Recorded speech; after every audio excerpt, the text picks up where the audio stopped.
going to have Michael Dossett up. He is the plant breeder for the British Columbia Blueberry Council, and he's going to talk to us about surveying growers on priorities for development of new varieties.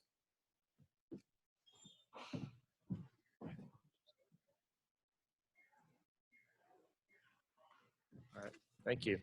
So I just have a real quick PowerPoint up here. The main thrust of what I want to do is to introduce a survey. Oh, PowerPoint's not, spacing's all kind of funky, but we'll figure it out. There's a large group across the US, 11 institutions, 25 scientists involved in that. It's basically anybody who is involved in cranberry and blueberry research in North America, particularly breeding, but also management aspects. So Chad Finn's part of this, Bernadine Strick is part of this as well. All working together on a recently funded grant by USDA SCRI program to develop priorities for genomic and breeding improvements in blueberry. The PI for this project is Massimo out of North Carolina State University. Basically, we got a one-year planning grant to survey growers and try to get information for putting in a full SCRI proposal in the next year or so. So the idea here is basically to support research activities for blueberries and cranberries. They're very closely related, using genomic tools, and we want to get stakeholder input. We have a survey that's being passed out. There's two forms. There's a survey and a consent form. The idea here is we're looking at breeding, but also aspects with disease management, pest management, fruit quality, mechanical harvest. But breeding really is kind of the long-term goal for this. I think I already talked about this. Really, the idea here is to develop genomic tools to accelerate development of blueberry varieties, improve stakeholder profitability and sustainability with new varieties, and for us across North America to work together on developing these tools to avoid duplication of effort and optimize use of resources. So the survey, there's a few questions at the beginning of the survey pertaining to ranking of fruit quality, disease concerns, pest concerns, stress, and then there's a few demographic questions at the end. We're targeting growers, nurseries, processors and packers, and scientists with this survey. So it's not just for growers. If you're involved with the blueberry industry, we want to get your input. The survey is being distributed and conducted at a number of meetings across the US in this coming year.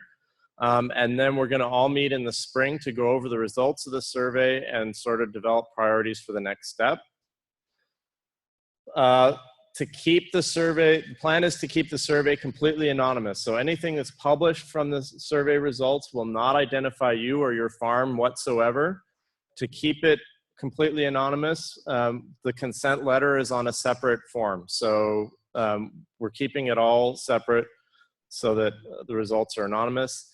And the survey should take you about 5 to 10 minutes. We really appreciate everybody giving input and feedback. And there's a lot of groups that are supporting the project, and I'll leave it at that if anybody has questions for me.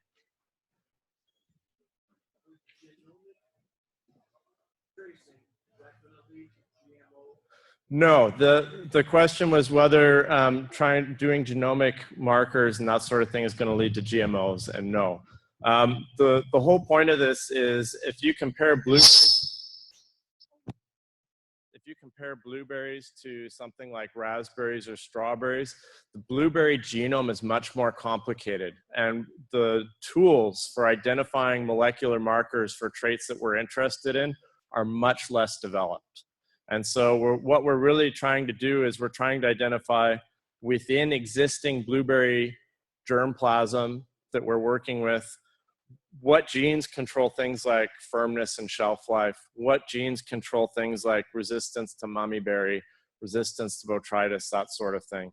Because we want to be able to identify those so that we can develop better tools for screening those out early in breeding, rather than spending years of testing and money trying to screen stuff in the field only to find out that it doesn't really work.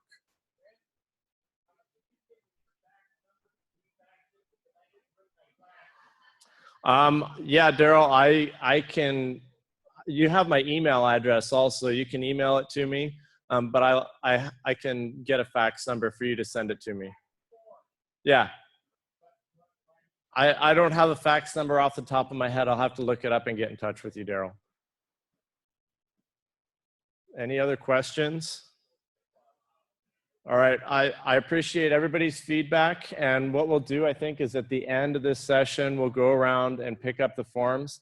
I'm also going to leave copies of the forms on the back table over here, so if you didn't get a chance, didn't get a form, or if you know somebody that didn't get a form, please, we appreciate everybody taking the time to fill this out. Thank you.